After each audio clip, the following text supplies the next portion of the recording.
Olímpia olhou firme para Tião e disse: Ele vai, sim, não é, Tião?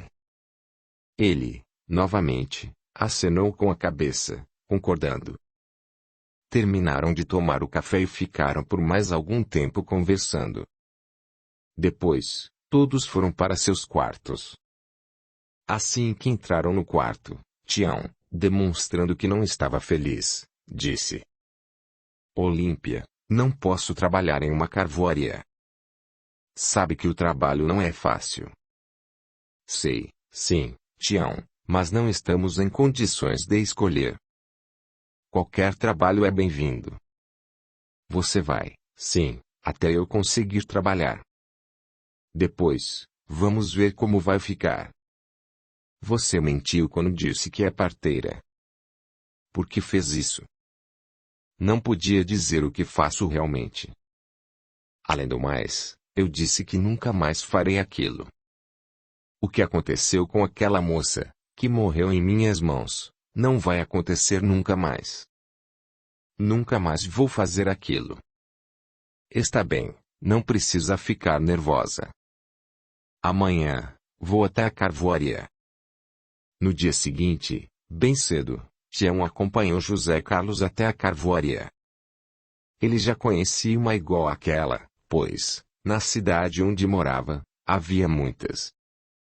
Sabia também como era difícil trabalhar ali, mas não havia opção, precisava trabalhar até que Olímpia voltasse a fazê-lo. Sabia que, depois, poderia ter a vida de sempre de que gostava.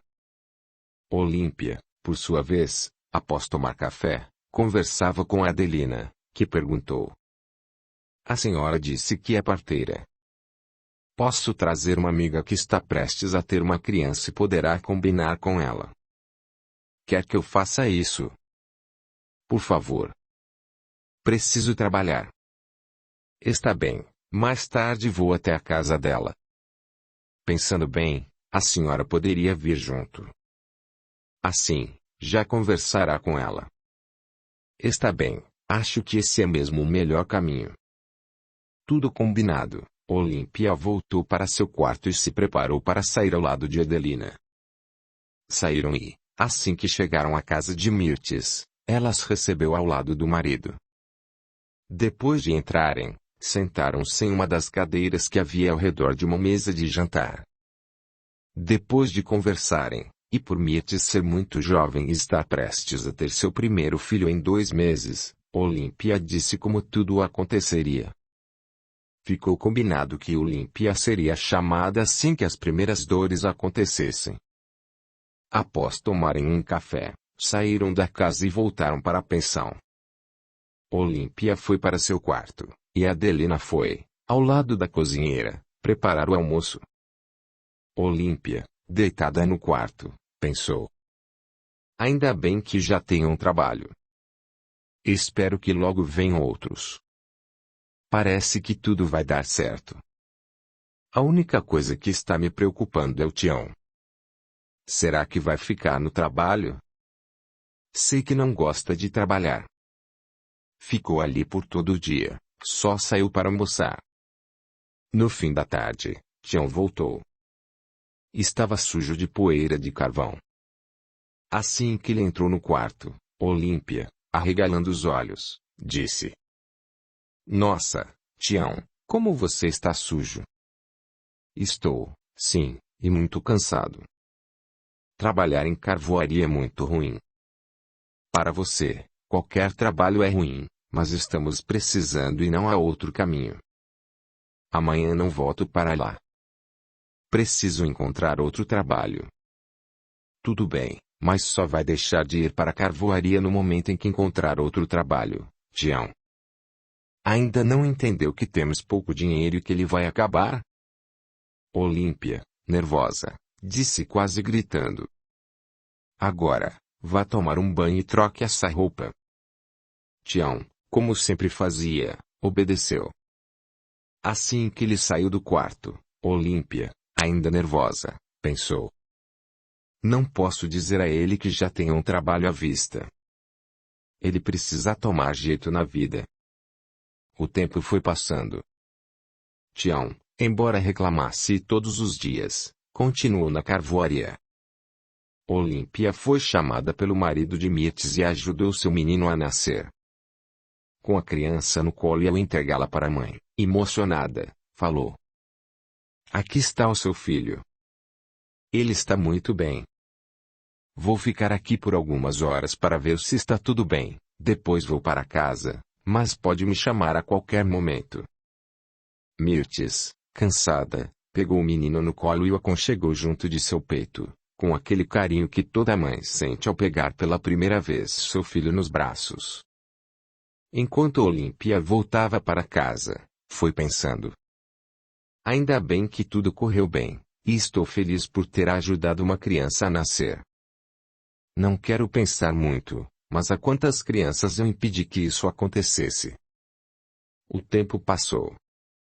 Tião, embora a contragosto, continuou trabalhando na carvoaria. Olímpia conseguiu algum trabalho, mas não o suficiente para que conseguissem viver. O dinheiro que tinham estava acabando. Naquele dia, ela estava extremamente nervosa. Isso não pode estar acontecendo. O que vou fazer?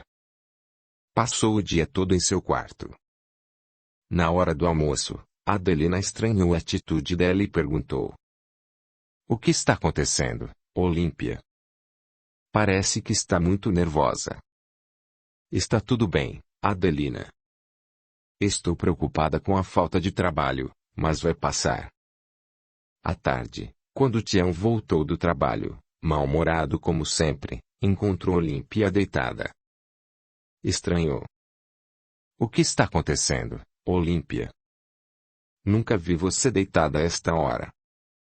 "Estou preocupada, Tião, e sem saber o que fazer." "O que aconteceu?" "Estou grávida e não sei o que fazer."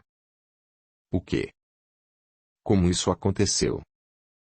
"Não sei, pois, depois de tanto tempo casada, nunca aconteceu. Achei que eu não poderia engravidar." "Por outro lado, Olímpia, estou muito feliz. Sempre quis ter um filho." "Não podemos ter uma criança agora, Tião." "Por que não?" "Você não está vendo a nossa vida. Daqui a algum tempo, o dinheiro vai acabar, e o que você ganha não dá nem para pagar a pensão." "Tem razão, mas não vejo problema algum. Você sabe como resolver isso. Só precisa fazer o que sempre fez." "O que está dizendo, Tião?" "Você sabe como interromper isso, afinal, já fez muitas vezes." "Depois da morte daquela moça e de ter feito parte de Manuela, prometi que nunca mais faria isso, Tião. Como vou fazer com meu próprio filho?" "Eu não sei o que dizer, Olímpia. Quero muito um filho, mas entendo que não estamos em condições de ter um agora. Faça como sempre fez. O que achar melhor." "Vou pensar, Tião, vou pensar." Por mais que Olímpia tentasse aceitar a ideia de que não poderia ter aquela criança, sentia que não podia fazer aquilo e pensava: sempre foi tão fácil praticar um aborto em moças, na maioria das vezes, desesperadas, mas, agora que se trata do meu filho, não tenho coragem e até consigo ver o seu rostinho. Não posso fazer isso, definitivamente, não posso." Embora Tião continuasse insistindo para que Olímpia fizesse o que era necessário, ela, nervosa, respondia: "Não adianta, Tião. Eu não consigo imaginar matar a minha criança. Não posso e não vou fazer." "Está bem, Olímpia, faça o que você quiser. Esta criança vai nascer e seja o que Deus quiser." O tempo foi passando e Olímpia ficou firme na decisão de deixar aquela criança a nascer. Ela não praticou mais o trabalho que sempre fazia e, assim, muitas crianças nasceram. Tião entendeu que precisava ganhar algum dinheiro e começou a trabalhar em qualquer coisa que aparecesse. Olímpia estava feliz por saber que o dia do nascimento estava perto e preparava, da maneira como podia, o enxoval da criança. Estava tudo caminhando, quando, Em certa manhã, ela acordou com muita dor nas costas. Pela prática, sabia que havia chegado a hora. Acordou Tião, dizendo: Acorda, Tião. A criança vai nascer e precisamos ir até o hospital. Prepare a carroça. Tião, assustado, acordou e levantou-se rapidamente. Saiu da casa e preparou a carroça. Olímpia saiu da casa e subiu na carroça. 1 hora depois, chegaram à Santa Casa e ela foi atendida. Depois da entrega dos documentos, foi encaminhada a um quarto, deitou-se e ficou esperando o momento em que sua criança iria nascer. O dia foi passando e as dores que Olímpia sentia iam ficando a cada momento mais fortes. Ela conhecia muito bem aquele assunto. Finalmente, a hora chegou, e a criança nasceu, um menino que não chorou. Olímpia estava feliz, mas ficou apreensiva ao olhar para o médico que atendeu. Ele parecia preocupado. Vendo que alguma coisa estava errada, perguntou: Por que ele não está chorando, doutor? O médico olhou para ela e respondeu: Sinto muito, senhora, mas ele não está bem. Entregou o menino a uma enfermeira, que saiu correndo do quarto. Olímpia ficou desesperada e começou a chorar. Sabia e sentia que aquilo não era bom. Depois, o médico saiu da sala e ela foi levada de volta para o quarto. No outro dia, na hora da visita, Tião entrou no quarto e, pela sua expressão, Olímpia percebeu que ele não estava bem. Preocupada, perguntou: O que aconteceu, Tião? Por que você está desse jeito? Um médico me disse que o nosso menino não está bem e que tem pouca chance de viver. O que você está dizendo, Tião? Que nosso menino vai morrer.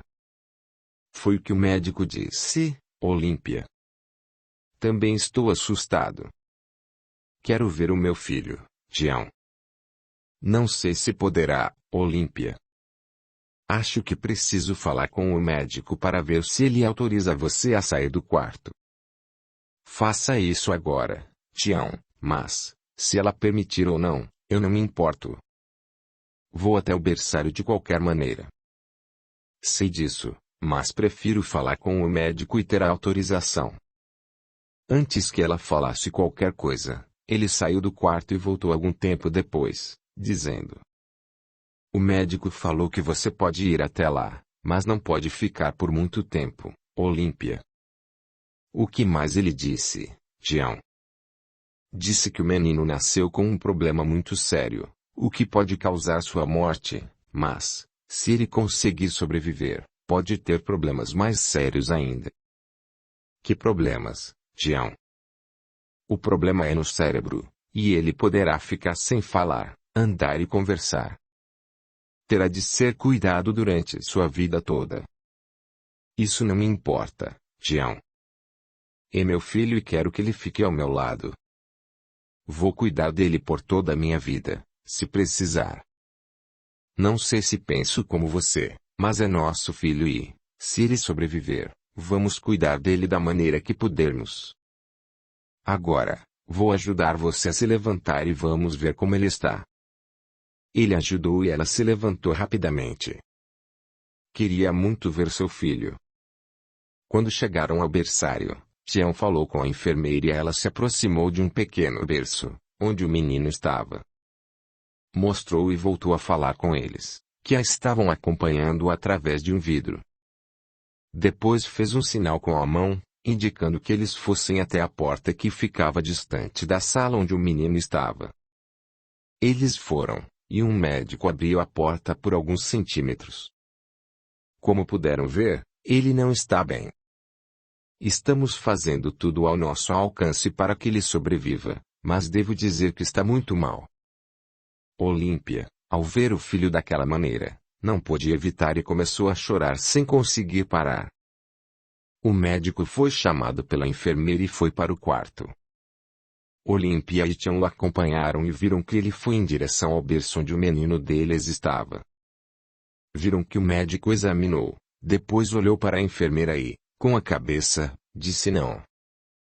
A enfermeira, após confirmar, também com a cabeça, olhou para Olímpia e Tião, que acompanhavam tudo através do vidro. Olímpia, que já estava chorando, ao entender o que havia acontecido, desesperou-se e, abraçada a Tião, falou: Não pode ser, Tião. O meu filho não podia ter morrido. Não podia. Tião ficou calado, apenas permitindo que lágrimas corressem pelo seu rosto. Com carinho, encaminhou Olímpia de volta até o quarto. Olímpia, resignada, deixou-se levar. Por sua mente passou o rosto de todas as mulheres que havia ajudado a se livrar de seus filhos, e ela foi entendendo tudo o que aconteceu. Daquele dia em diante, Olímpia nunca mais foi a mesma mulher. Tornou-se triste e quase não falava. Julgava que seu filho havia morrido por castigo de Deus. De qualquer maneira, a vida nunca para, e Olímpia continuou vivendo, mas nunca mais exerceu a sua profissão. Vivia dizendo: Meu senhor, preciso que me perdoe. Hoje entendo o que fiz. Não me abandone, meu pai.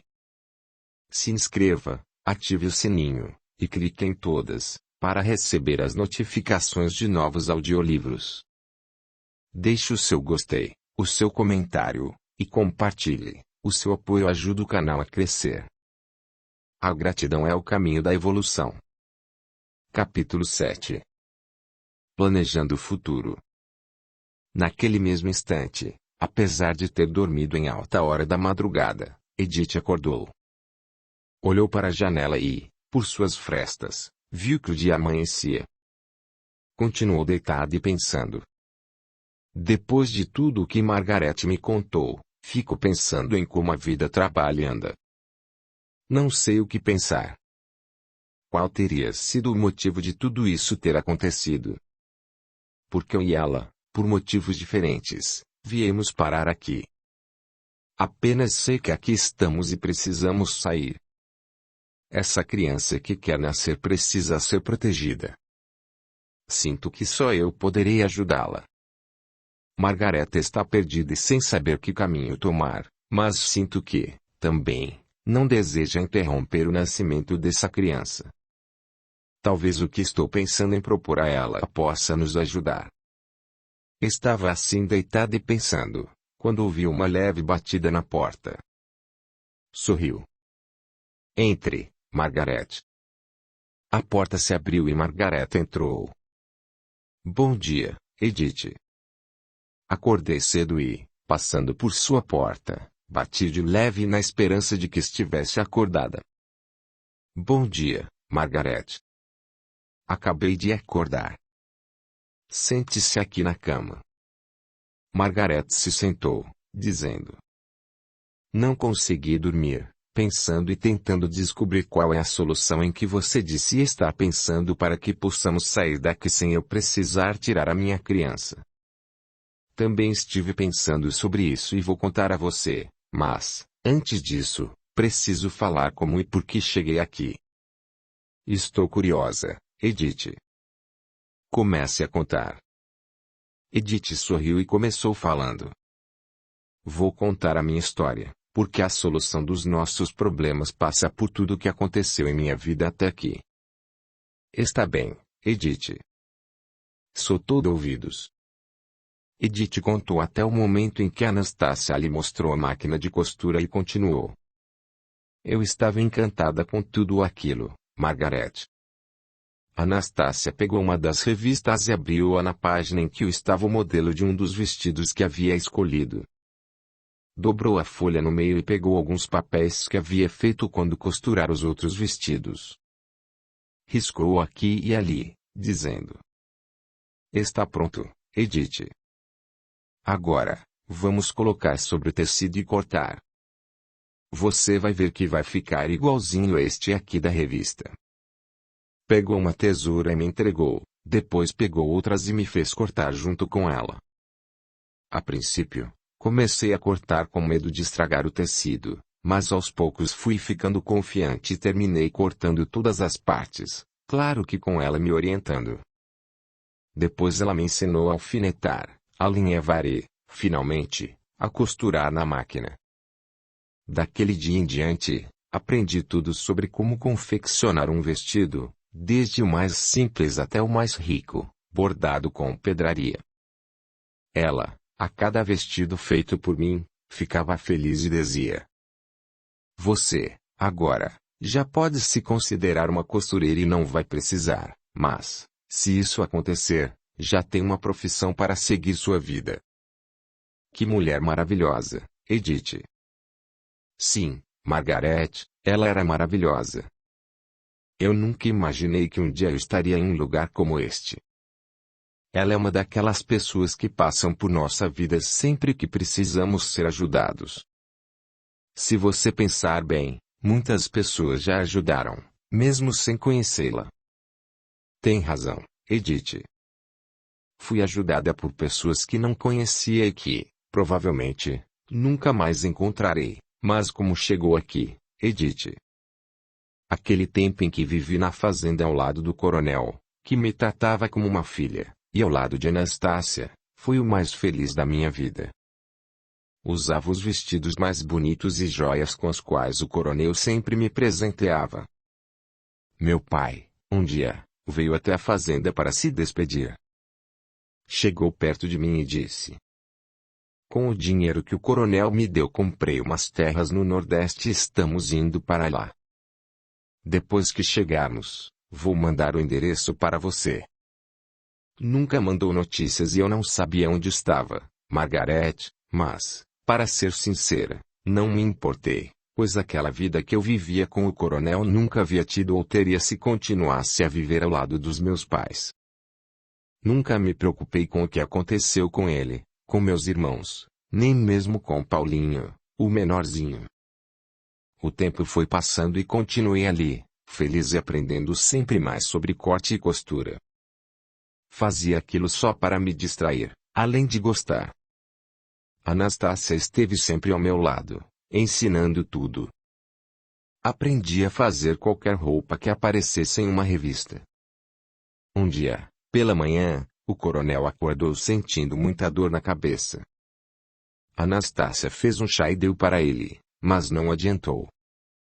A dor foi ficando sempre mais forte, até que ele resolveu que precisava ir a um médico na cidade. Mandou que Simão, o rapaz que cuidava dos animais, da charrete e da carruagem, preparasse tudo. Eu, Simão e Anastácio o levamos para a cidade.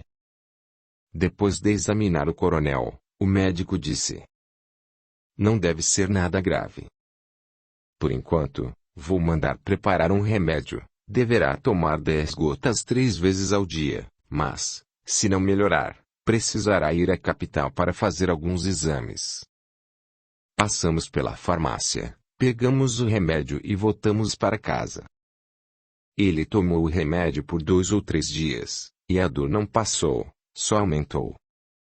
Quando não suportava mais tanta dor, chamou Anastácia e falou: "O melhor é irmos para a capital. Lá tem melhores médicos. Pegue estes documentos de dinheiro para que, se precisar, pague hospital e um hotel para vocês duas ficarem." "Mas é muito dinheiro, coronel." "Não é, Anastácia. Não sabemos o que pode acontecer e, se precisar pagar hospital ou acontecer coisa pior, é melhor estar prevenida." "Está bem, coronel, mas nada vai acontecer, o senhor vai ficar bem." "Espero que sim", disse ele tentando rir. Na manhã seguinte, bem cedo, com Simão dirigindo, nós 3 subimos na charrete e fomos para a estação de trem, que chegou meia hora depois. Simão nos ajudou a entrar e depois voltou para a fazenda. Embora estivéssemos na primeira classe, com bancos confortáveis, para o coronel foi muito difícil fazer aquela viagem.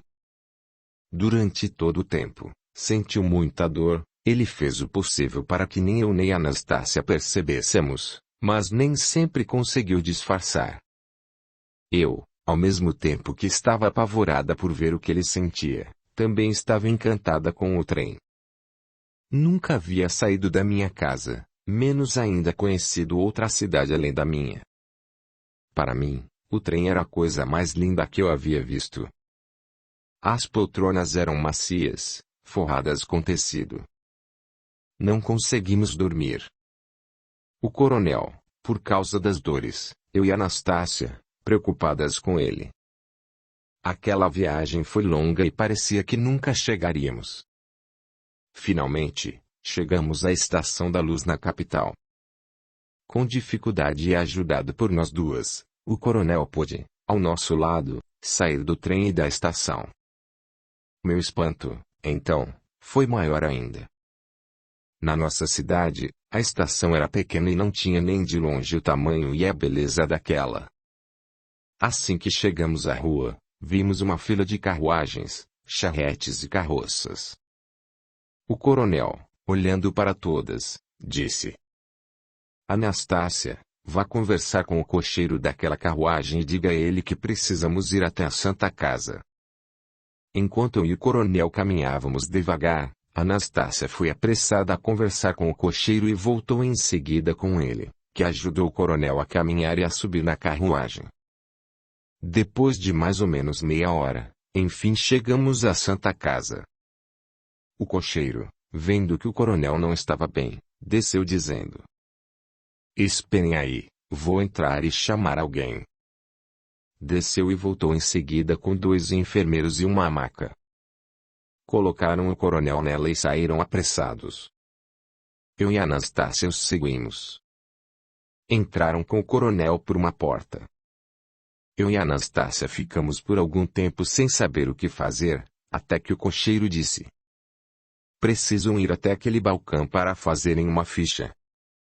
Anastácia agradeceu. Ele continuou: A senhora quer que eu fique esperando? Se puder, eu agradeceria. Espero que não demore muito. Se ele não ficar internado, precisaremos ir para a estação, pois o trem, para a nossa cidade, partirá à noite. Está bem, senhora. Ele saiu, Margarete. Eu e Anastácia fomos até o balcão, onde ela apresentou os documentos pedidos e fez a ficha do coronel. Depois, nós nos sentamos em um dos bancos e ficamos esperando, sem conseguir tirar os olhos da porta pela qual levaram o coronel. Ficamos ali nem sei por quanto tempo, mas foi muito, e ficamos caladas, apenas rezando para que tudo terminasse bem, mas isso não aconteceu. Mais ou menos 3 horas depois, a porta se abriu e um médico saiu por ela. Aproximou-se de nós, o que nos fez levantarmos juntas. Ele nos olhou e, com tristeza na voz, falou: Sinto muito, fizemos tudo o que estava ao nosso alcance, mas ele não resistiu. Acabou de morrer. Precisam se dirigir até a recepção para poderem liberar o corpo. Nós nos levantamos e, nos abraçando, começamos a chorar, sem poder acreditar no que estava acontecendo. Foi um momento muito triste e inesquecível. O médico deu um papel para a recepcionista e se afastou. Após algum tempo, a moça deu alguns papéis para Anastácia, dizendo: Com esses papéis, a senhora poderá liberar o corpo.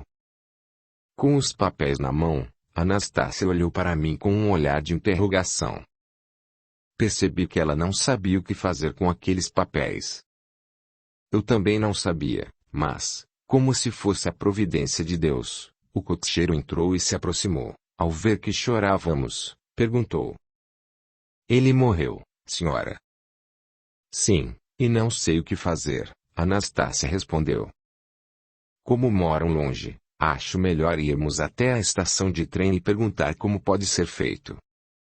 Está bem. O senhor pode nos levar? Claro que sim. Talvez dê tempo para que seja esta noite. O trem parte às 10 horas, e agora são quase 6 horas da tarde. Vamos, não podemos perder tempo. Saímos rapidamente. Fomos até a estação. O cocheiro, aquele homem enviado por Deus, Conversou com quem de direito e tudo foi acertado. Poderíamos viajar naquela mesma noite. Ele providenciou a carruagem mortuária e voltamos ao hospital. O corpo foi entregue e voltamos para a estação. O cocheiro permaneceu ao nosso lado até que chegasse a hora de partirmos. Agradecida, Anastácia pagou além daquilo que ele pediu. Ficamos esperando a hora de partir. Quando o trem chegou, agradecidas, despedimos-nos do cocheiro e entramos. A viagem foi longa e, durante todo o tempo, não conseguimos dormir, apenas, caladas, choramos sem parar. Tanto eu como a Anastácia estávamos tristes, sem pensar em coisa alguma além da morte dele. Quando, finalmente, chegamos à nossa cidade, o corpo foi desembarcado. Ao descer, fomos até ao local onde ficavam as carruagens e carroças. Anastácia conversou com um dos cocheiros. Contou o que havia acontecido e perguntou: como levaremos o coronel até em casa? Abalado, o cocheiro chamou um outro que ali estava e que tinha uma carroça grande. Contou o acontecido e perguntou: pode levar o caixão? O cocheiro, que também conhecia o coronel, ficou abalado e, com a cabeça, disse que sim. Todos ficaram tristes e ajudaram a tirar o corpo do trem. Assim, fomos para casa. Quando chegamos, o dia ainda não tinha clareado. Os trabalhadores ainda não haviam acordado. A carruagem parou diante da porta. Sabendo que nós três não conseguiríamos tirar o caixão, acordei Simão, que foi chamar outros trabalhadores. Estes, que sabiam que tínhamos ido à cidade por ele estar doente, estavam ansiosos esperando a nossa volta. Por isso, vieram prontamente e levaram o caixão para a sala da casa. Não preciso nem dizer o que aconteceu naquele momento. Eu não sabia o que dizer e chorava sem parar. Aquele homem foi em minha vida uma luz. Eu o amava como se fosse meu pai. Ele, com muito carinho, foi velado e enterrado na própria fazenda, e ficamos ali fazendo a única coisa que poderíamos fazer: apenas chorar. Naquele mesmo dia, Anastácia escreveu para Bárbara, a filha dele. Os dias foram passando e, aos poucos, mesmo tristes, todos voltaram aos seus afazeres. Quase 2 meses se passaram até que um dia uma carruagem entrou na fazenda e parou diante da porta de entrada. O cocheiro desceu e abriu a porta, por onde desceu uma moça muito bonita. Eu e Anastácia ficamos paradas diante da porta da casa. Assim que desceu, ajudada pelo cocheiro, olhou para nós e disse: sou Bárbara, filha do coronel e dona de tudo aqui. Ao ouvir sua voz, senti um frio correr pelo meu corpo. Notei que ela era arrogante e bem diferente do pai, e senti que, a partir daquele momento, minha vida mudaria. Margarete, e mudou. Anastácia, que também deve ter sentido o mesmo que eu, sorriu e respondeu: seja bem-vinda, senhorita. Eu estava esperando sua chegada. Vamos entrar? Eu e Anastácia nos afastamos para que Bárbara entrasse na nossa frente. Assim que o fez, ela olhou à sua volta, depois para mim, dizendo: esta fazenda, a casa e tudo o que há aqui me pertence. Por isso, muita coisa vai mudar. Ao ouvir aquilo, novamente senti um frio por todo o meu corpo. Anastácia sorriu e afastou uma cadeira para que ela se sentasse junto à mesa. Após sentar-se, com arrogância, disse: Anastácia, eu a conheço, pois meu pai, sempre que me escreveu, falou muito bem de você.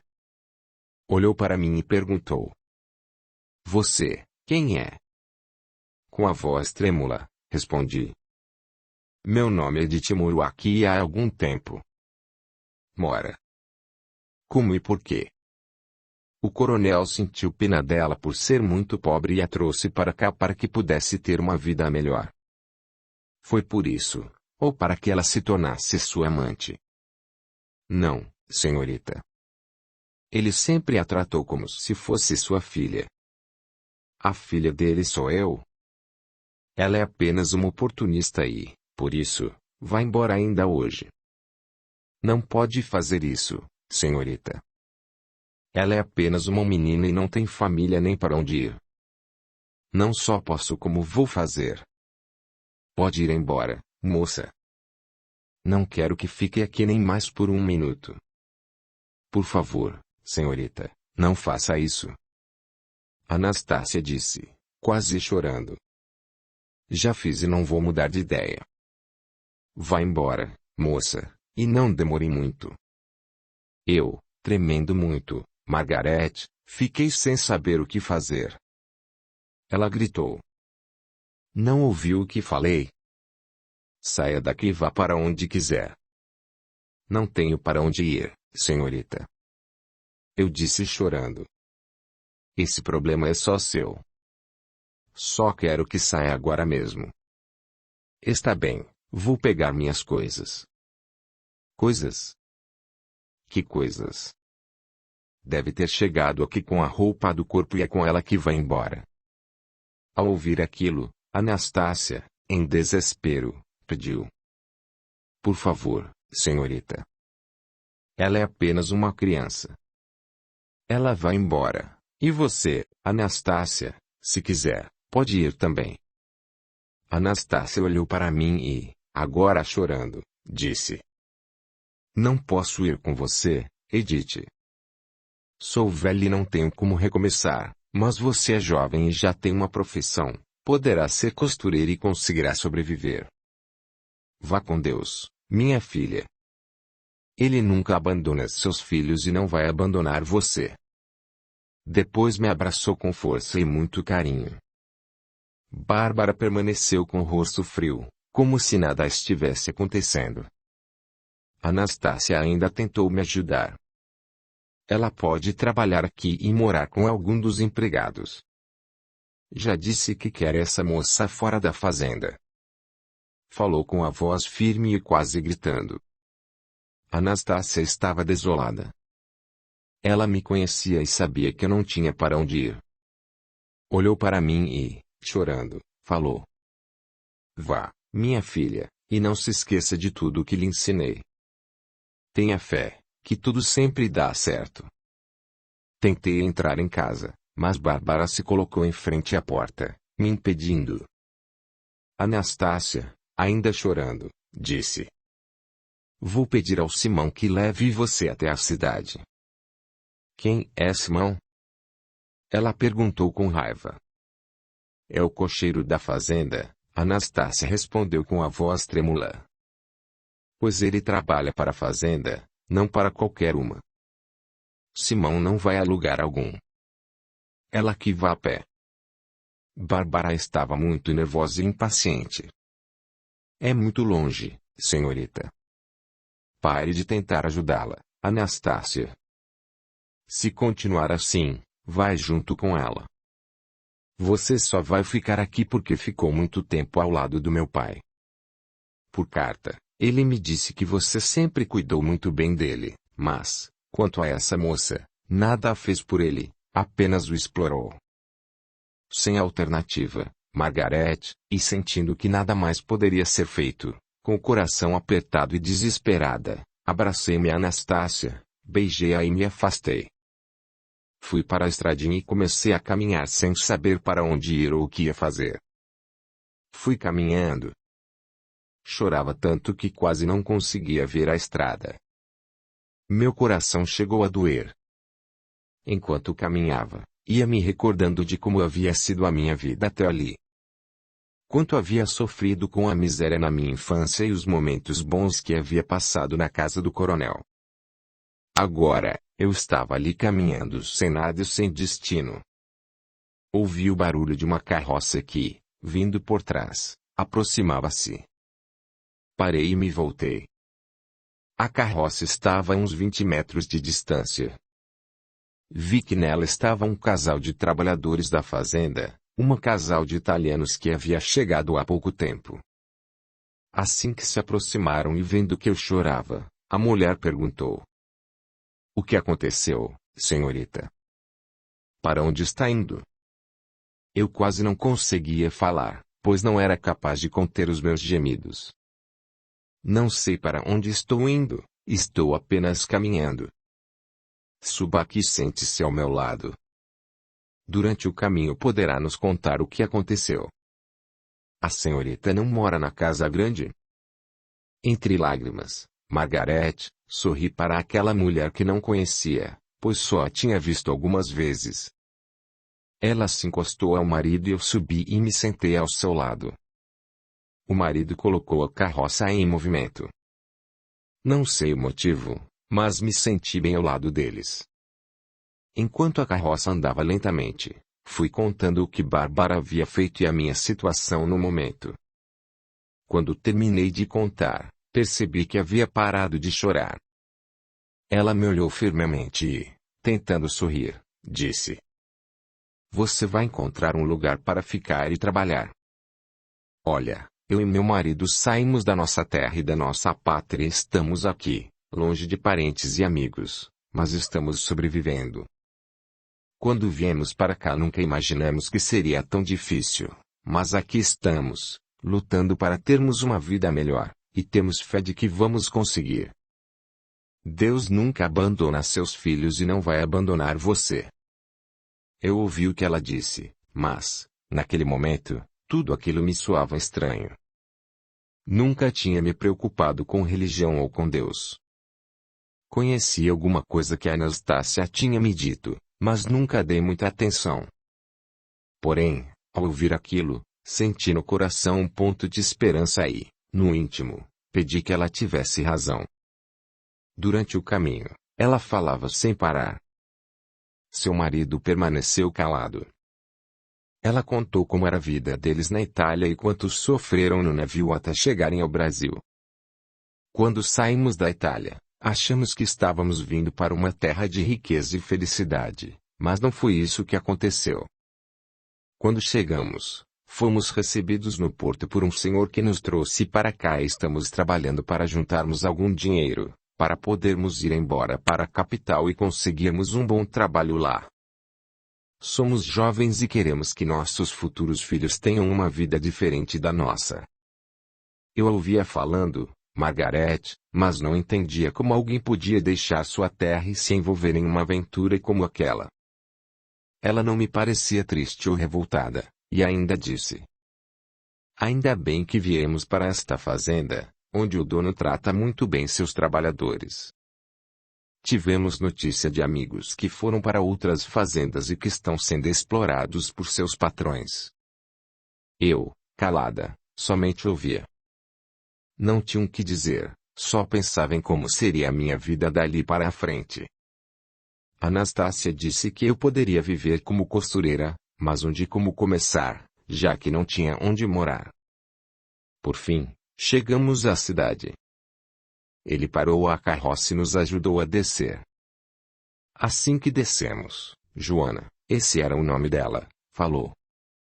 Chegamos. Não temos como ajudar você, pois como sabe vivemos na fazenda e não temos muito. Viemos fazer algumas compras. Podemos ajudar você com algo que não seja dinheiro? A senhora conhece alguém aqui na cidade? Infelizmente, não.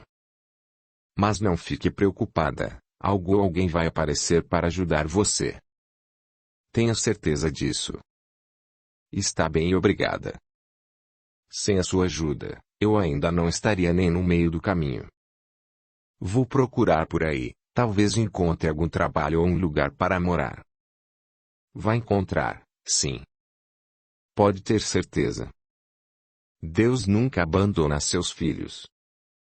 Quando uma janela se fecha, uma porta se abre. Eles entraram no mercado e eu comecei a andar sem destino. Fiquei olhando por todos os lados da praça, sem saber o que fazer. Algumas crianças brincavam e eu me lembrei da minha infância e de como havia sido pobre, mas feliz. Corria, subia em árvores, brincava com meus irmãos, e me perguntava como tudo poderia ter mudado daquela maneira e como poderia encontrar meus pais. Não tinha ideia de para onde tinham ido. Ali, sozinha, comecei a ficar com fome. Aos poucos, ela foi apertando. Não sabia o que fazer. Eu me levantei e caminhei em direção a uma moça que passava por ali. Boa tarde, senhora. Cheguei agora na cidade e não tenho onde ficar. A senhora sabe de algum lugar em que eu possa trabalhar e morar? Ela me olhou de cima a baixo e respondeu: Não. Sinto muito, mas continue procurando. Ela se afastou, Margaret, e eu continuei andando. Depois, parei e voltei a me sentar. Estava completamente desnorteada. Vi várias crianças que passavam por ali. Estavam com uniformes escolares. Por já ser meio da tarde, deduzi que deviam estar voltando da escola. Elas passavam por mim, olhavam e continuavam andando. Uma menina parou na minha frente. Está cansada? Por que está perguntando isso? Está parecendo cansada. Onde você mora? Estou cansada, sim, e não tenho onde morar. Como não tenho onde morar? Todo mundo tem onde morar. Eu não tenho. Eu moro em um quarto com minha mãe e mais 3 irmãos. Meu pai morreu, por isso lá em casa não tem lugar, mas eu tenho um pedaço de pão que não comi. A senhora quer? Você não vai comer mesmo? Não, uma amiga fez aniversário e trouxe bolo, por isso não comi. Está bem, estou mesmo com muita fome. Obrigada. Ela abriu uma sacola que carregava, tirou um caderno e um livro e pegou o pão, que estava enrolado em um pano. Peguei e comi com pressa. A fome era muita. Você sabe muito bem o que é a fome, não é, Margaret? Sei, sim, Edith. É terrível. Enquanto eu comia, outras crianças que viram a amiga parar também se aproximaram e, tirando das malas os lanches, também me deram. Eu não sabia o que dizer ou pensar. Apenas comia. Para mim, naquele momento, aquelas crianças eram como anjos que Deus havia mandado para me ajudar. Depois, elas foram embora e pareciam felizes por tanto ter me ajudado, e eu continuei ali, sentada. Pelo menos, não sentia mais fome. Sei como é isso, Edith. A fome dói. É verdade, Margaret, e nunca mais quero passar por aquilo novamente. Nem eu, Edith. Continue a contar, como chegou aqui. A noite chegou e eu continuei sentada naquele banco. A minha sorte é que aquela noite estava muito quente e não senti frio. Quando não aguentei mais de sono, e novamente com fome, deitei-me no banco e adormeci. Dormi a noite toda, o que foi uma bênção. Quando acordei, o dia estava clareando. Meu estômago doeu e senti fome novamente. Desesperada, sem saber o que fazer, fiquei por algum tempo parada, olhando para os lados, na esperança de encontrar algum caminho para seguir. Percebi que a porta da igreja se abriu. Eu me levantei e caminhei na sua direção, na esperança de que pudesse encontrar ajuda. Quando entrei, a igreja estava quase vazia. Havia somente algumas pessoas sentadas nos bancos. Eu me sentei em um dos bancos. Depois de algum tempo, me ajoelhei e comecei a pedir a Deus para que eu pudesse encontrar alguém para me ajudar. Pensei no coronel, em Anastácia, que foram como anjos em minha vida, mas pensei, também, em Bárbara, que demonstrou tanto ódio por mim, sem mesmo me conhecer. Fiquei por algum tempo ajoelhada, até que comecei a passar mal. Minha vista escureceu.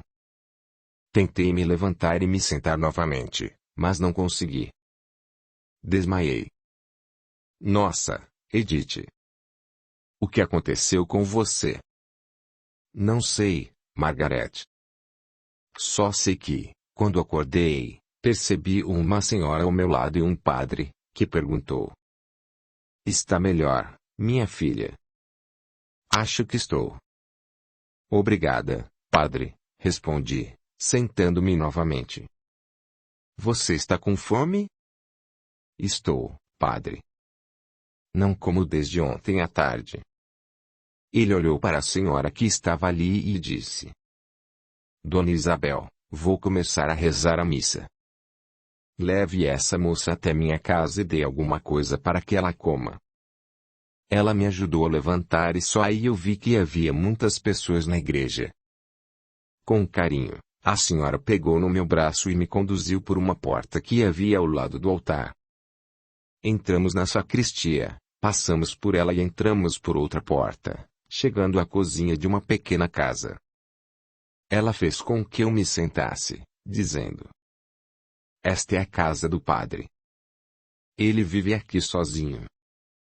Vou pegar pão e café com a leite. Ela se virou para o fogão a lenha, onde havia uma chapa de aço, e pegou uma leiteira e um bule. Voltou para a mesa e colocou sobre ela. Pegou um pão que estava no meio da mesa e, colocando manteiga, disse: Não é muito, mas vai ajudar você a ficar mais forte. Eu apenas sorri e comecei a comer e beber o café com a leite. Ela se sentou ao meu lado e perguntou: Você não é aquela moça que mora na fazenda do Coronel Augusto?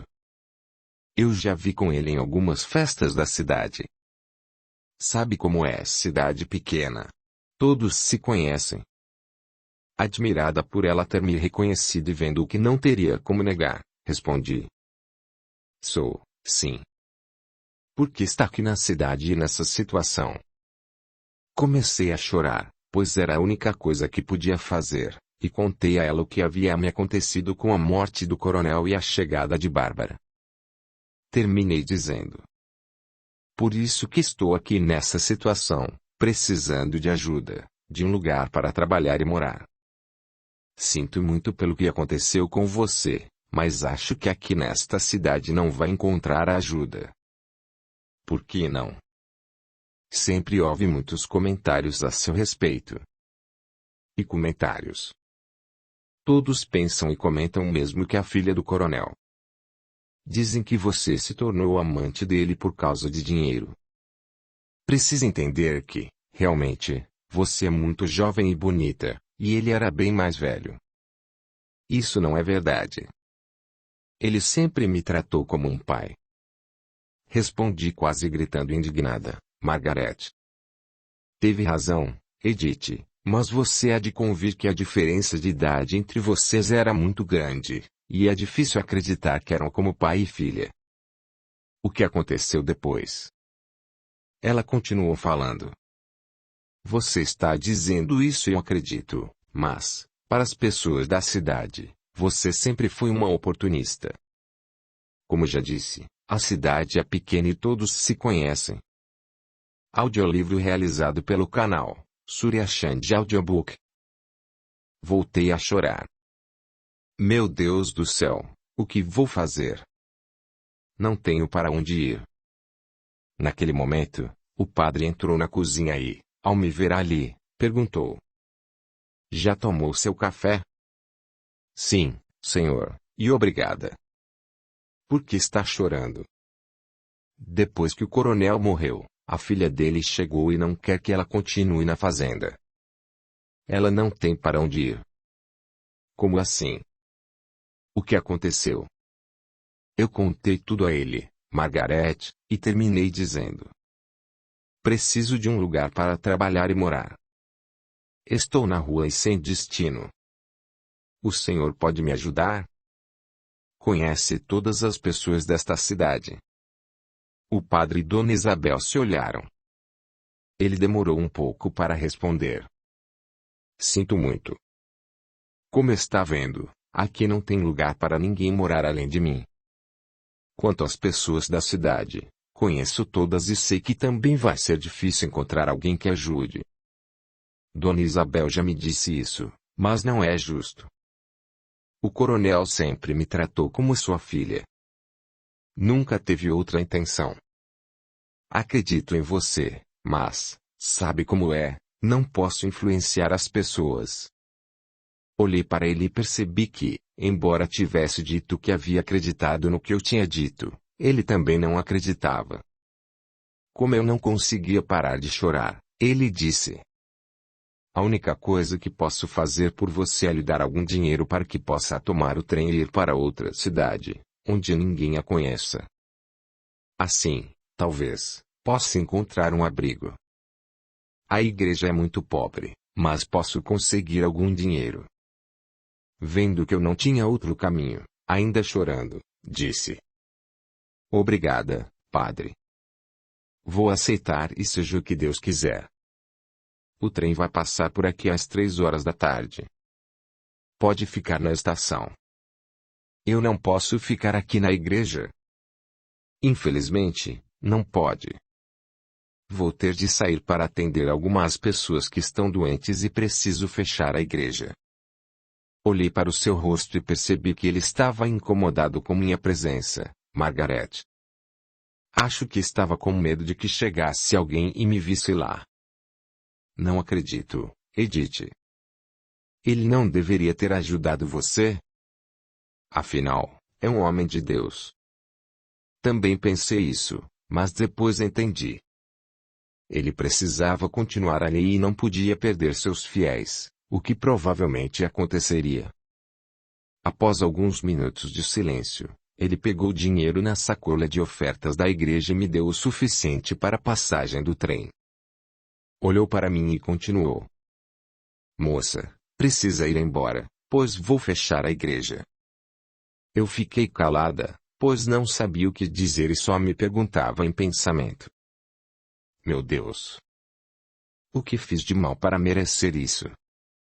O que vou fazer para continuar vivendo?"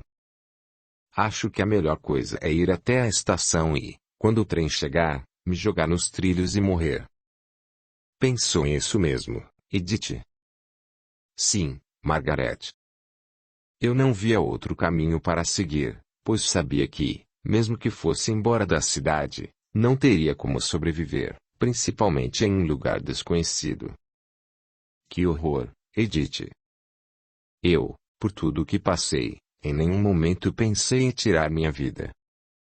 Hoje também penso assim, mas, naquele dia, foi o que pensei. O que fez depois? Foi para a estação? Saí e, quando me vi na rua, olhei para aquela praça a qual tantas vezes tinha vindo com a Anastácia e o coronel, lembrando-me dos tecidos e sapatos que havia comprado ali no armazém.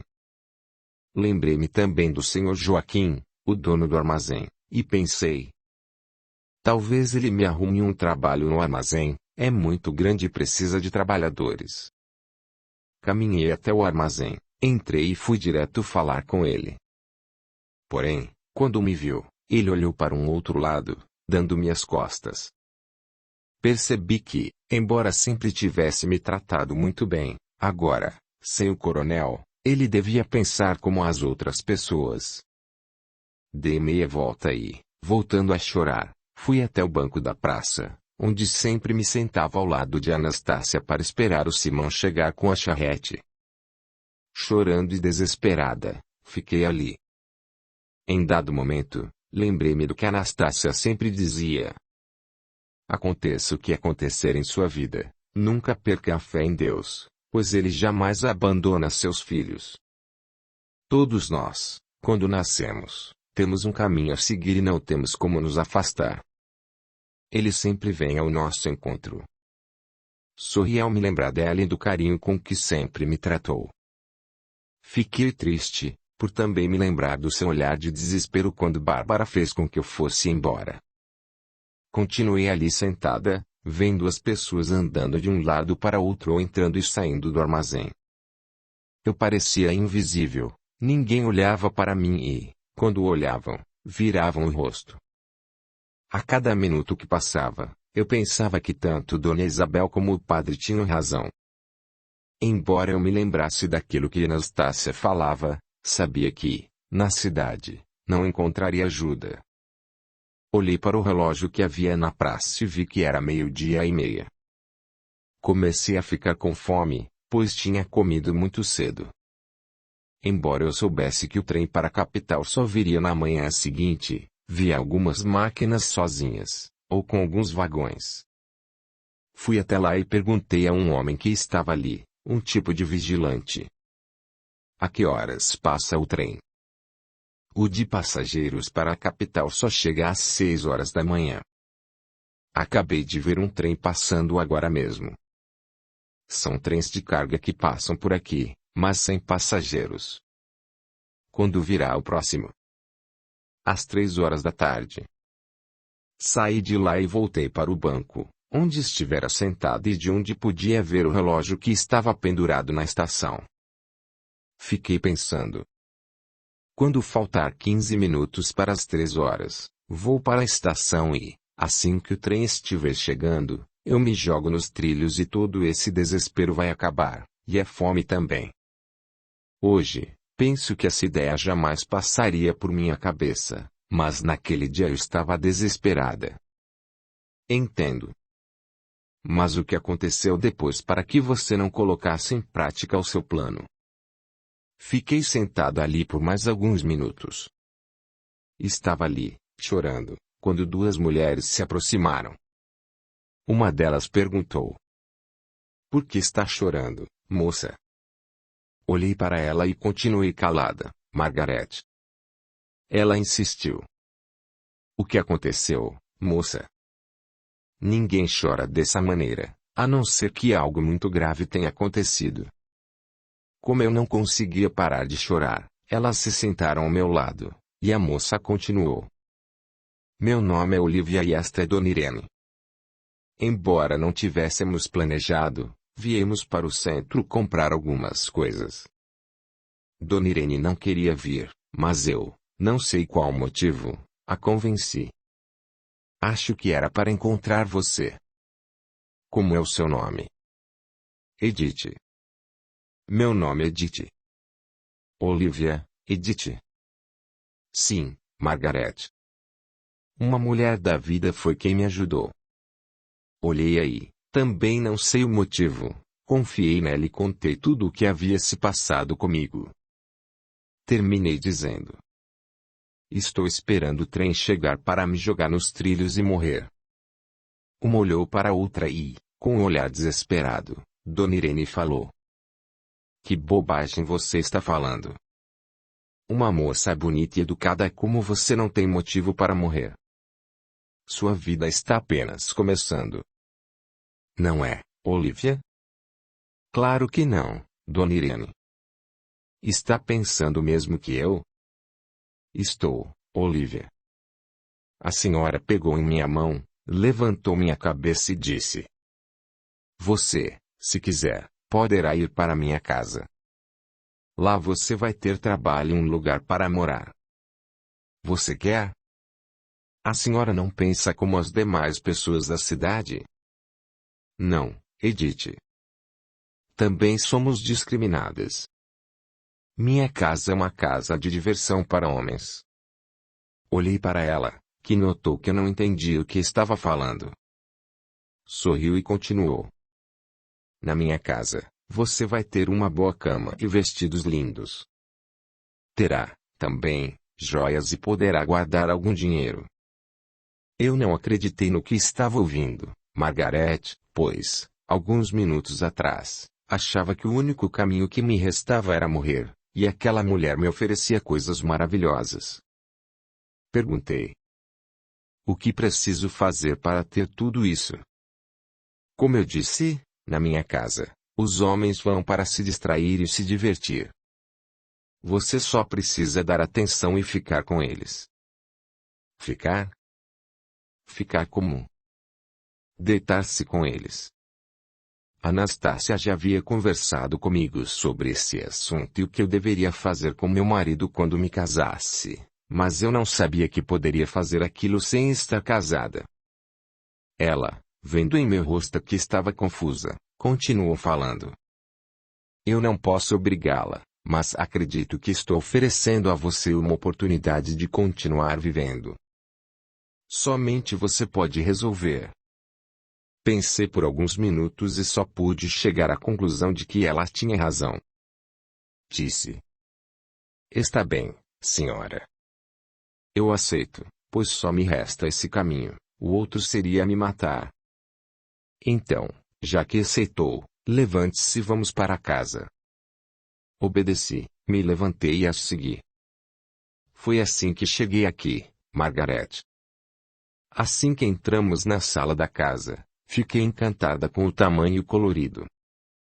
Sofás e poltronas com cores fortes e alegres. As cortinas também eram coloridas. Achei tudo muito lindo. Havia uma mesa posta para o almoço, com pratos, copos e talheres riquíssimos, que eu só tinha visto em festas na casa do coronel ou em algumas das cidades às quais eu o acompanhei. Senti um aroma delicioso de comida que invadia o ambiente. Meu estômago chegou a doer. Olivia percebeu que eu estava encantada e sorriu. Dona Irene, voltando-se para ela, disse: Olivia, leve a moça até a cozinha para que coma alguma coisa e converse com ela a respeito das regras da casa. Olivia me encaminhou até a cozinha. Assim que entrei, vi uma senhora junto ao fogão. Olivia falou: Zefinha, esta é Edith, a partir de hoje, vai morar aqui na casa. Prepare algo para que ela possa comer. Zefinha olhou para mim e, arregalando os olhos, perguntou: Você não era a mulher do coronel Augusto? Estremeci, mas Olivia, antes que eu respondesse, falou com voz firme: Isso não interessa, Zefinha. Ela é apenas uma moça que vai morar aqui. Prepare algo para que ela possa comer. Olivia sempre nos ajudou e defendeu, Edith. Ela era maravilhosa. Foi uma pena ter morrido tão cedo. Verdade, Margaret. Ela vai fazer muita falta.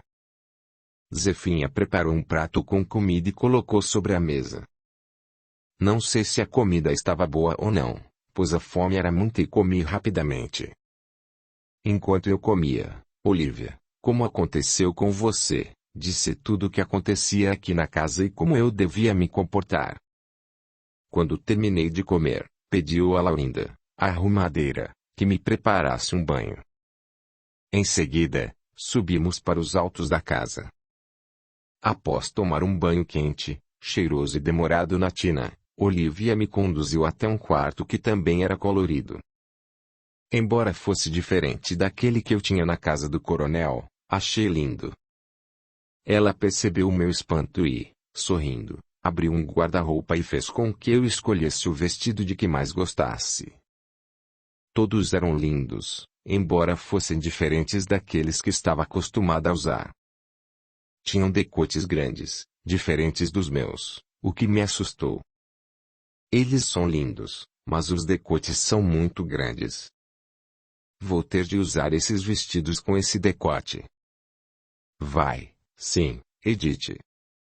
Os homens que visitam a casa gostam de ver partes do corpo das moças, mas não se preocupe, em breve vai se acostumar. O importante é que esteja sempre linda.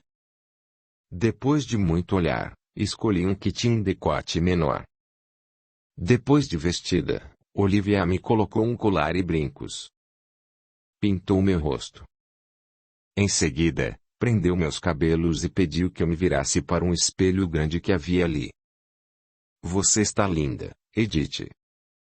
Agora, sente-se nesta poltrona. Vou descer e almoçar. Depois voltarei e conversaremos mais. Sorri e ela saiu.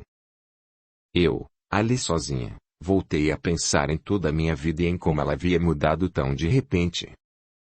Comecei a chorar de novo por não saber o que aconteceria dali para frente. Depois de algum tempo, ela voltou.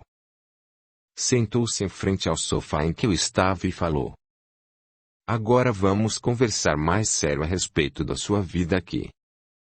Hoje, você não vai trabalhar. Vai descer e ficar olhando o que as moças fazem, para também, amanhã, fazer igual. Amanhã, será apresentada aos homens e um deles escolherá você, que virá com ele para este quarto para ficar com ele, pelo tempo que for necessário e ele quiser. O que vou fazer nesse tempo? Olivia riu alto. Está dizendo que ainda não entendeu o que acontece aqui? Você vai se deitar com ele e fazer tudo o que ele quiser. Nunca estive com um homem, não sei o que fazer. Está dizendo que é virgem. Sou, Olivia. Dona Irene vai ficar muito feliz em saber disso, e você também vai ganhar um bom dinheiro. Não estou entendendo. É muito raro aparecer uma moça virgem, Edith. Os homens vão disputar você e pagar muito. Finalmente eu entendi e comecei a chorar. Meu sonho era me casar com um homem que eu amasse. Como tinha lido em alguns romances que Anastácia me dera para ler. Eu queria ter muitos filhos e um marido para cuidar. Naquele momento, Margaret, percebi que, daquele dia em diante, aquilo seria impossível, e chorei ainda mais. Olivia, brava e com a voz forte, disse: